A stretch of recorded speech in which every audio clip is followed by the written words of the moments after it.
Everybody, Shane Severson here, Legacy Realty. I'm just coming to you with our January market report. Our numbers are out, and so I just wanted to share a few stats, and then we'll jump right into what I want to address this time. So our average price sold home from 2018 to 2019 has increased in January by 3%. Now that number is slower than normal, so we are starting off a little bit slower. We expect that number. We knew that number was coming. We've seen the trends, the market slowing down. I've talked about it. We all know it, so that's not surprising, but we do see it slower. The second thing I want to talk is this months of inventory. And again, I know I've addressed it before, but let me just explain one more time when I talk about months of inventory what we're talking about. If no new homes hit the market in the Denver metro area, no new homes hit the market, how many months of inventory will it take us of those homes to sell out? In the past, in 18, we were sitting at about 0.8. So about just under a month in order for that inventory to sell out. In 2019, we are sitting at 1.2. That's 50% growth in inventory. That is a pretty big jump. It's not doing much to our market yet, but we will see. And so I want to talk a little bit about that. But what I really want to address in our market update for January here is something that I talk about a lot. If you're around me, if you're a lister, I talk about this. If you're on our team here at Legacy, I talk about, and you hear me talk about all the time on the videos, and that is that the Denver market is such a good market for sellers, but I also talk about how it's such a great market for the buyers. And I think the question is, how can that be? That may be confusing to some people. How can a market be good for sellers and good for buyers? May sound like a sales ploy, and so I want to clarify that and really explain that. Now, I may jump around a little bit because I'm trying to hurry because I don't want to make this video too long, but here's the deal. We have two major competing forces right now, and it's all based on this idea of supply and demand. You know as well as I, a market, especially like Denver, is driven by supply and demand. Supply and demand in our economy means everything as far as prices and all of that. So the same thing. Think about this with me. Years past, a few years back, in Denver, we had 100,000 people moving into Denver a year. That is astronomical. That is crazy. You'd be hard-pressed to find that anywhere. 100,000 people moving into Denver. That's driving the demand for homes up. That's a competing force. The other thing that is a competing force on this same track that we're going to be talking about is the lack of inventory. So you can see that our inventory is increasing. Part of that, a small piece of that, is building. So in years past, we've had no building. We didn't have any building anywhere, which again, driving the market up. So we saw increases in some areas up to 20% a year on your house. That is crazy investment. And so we have this competing force of what I will just call, for sake of argument, is the past. We had this past supply and demand issue driving the market up. We have this second competing force now, which is almost like pushing this down a little bit. And so what that is, now think about this. Now we currently have 50,000 people moving into Denver. Now, many people would say, wow, that's kind of scary, Shane. We just cut the amount of people moving in half. Well, nationally, if you look at that, 50,000 people moving into a city, that is crazy. That is still a lot of people. For us, that's a big drop, which is that second competing force pushing the market down, if that makes sense. So we do see a lot less people, still a ton. The second thing that we see pushing the market and leveling it a little bit is building. Now, many people would still and maybe disagree with me and say, Shane, we still have no building going on. And in some sense, I would agree with you. But if you look at where we're at today compared to 3, 4, 5 years ago, and even longer, we have apartment buildings coming in, which these people flooding in is putting them in places to live.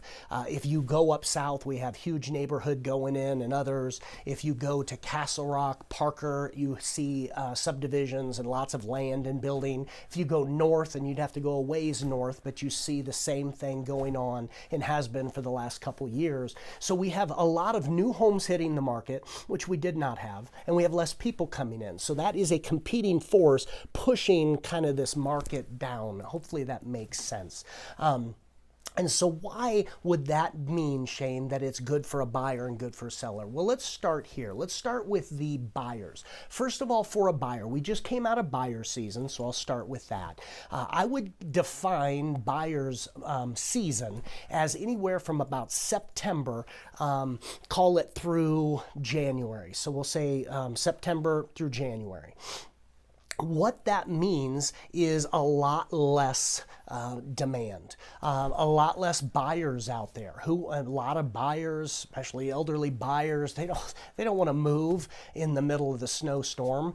They don't want to move when it's snowing and nasty outside. They don't want to move during the holidays, and most people, anybody, they don't want to move during the holidays, Christmas, Thanksgiving, and so you find that there's less demand, which means prices level out during those seasons. Now, why does that matter, Shane? That matters because if you are a buyer, why would this be good in Denver? Well, let me start here. The first thing that it's good for a buyer, you're taking advantage of this first trend of the past that's driving the market up. Now, you're not going to see 20% increases, probably not 10% increases, but maybe 5% increases. So we all have family, friends, maybe in the Midwest or, in these states where maybe they bought a house 40 years ago for $50,000 and it grew up to $60,000 in 40 years. For us, that seems like, wow, what a bad investment. But that's just the way these markets are. In Denver, as a buyer, you're still going to take advantage of this screaming hot past driving the Denver market up. And so you're going to see increases of 5%, maybe 6%. So if you buy a house for $300,000 and everybody's thinking, where in the world am I going to find a house for $300,000? If you bought a house for $300,000, which would be tough, and you sold it in 1 year, you probably made $15,000. So that number, you're still taking advantage. It's still a great market for a buyer. The other thing for a buyer is there are less buyers. So when you go find your home, if you time it right, you can actually get some pretty good deals out there if you have a good agent that knows how to time this and help you with this. So instead of being in the seller's market, now you're in the buyer's market. You find your home, and instead of 5 buyers competing for this one home, there may be one. Days on market are longer. It takes longer to sell. Sellers, if they have to move or getting a little desperate, they start dropping their prices. They'll take lower of an offer. So you can get a great deal as a buyer and still take advantage of that competing force driving our market up.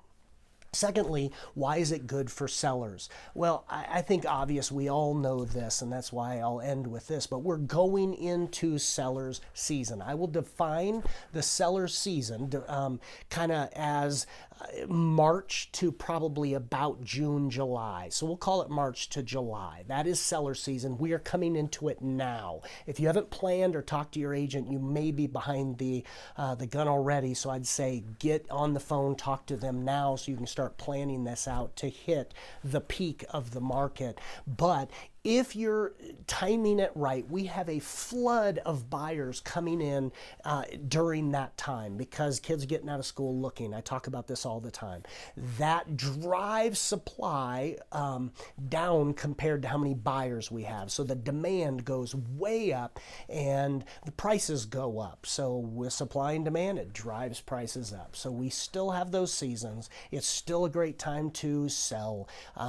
Don't expect 20, 30 grand over over asking. That's that second competing force. But if you time the market right and it is a great home, it will still fly off the market and you will get probably full price, if not full price, really close. So it's great for sellers if you time it. Your house is increased and you will make a lot of money. If you're a buyer, time the market right. You will take advantage of this competing force, and you're taking advantage of the second competing force, which means less buyers, better deals, better homes for your money. I hope that helps.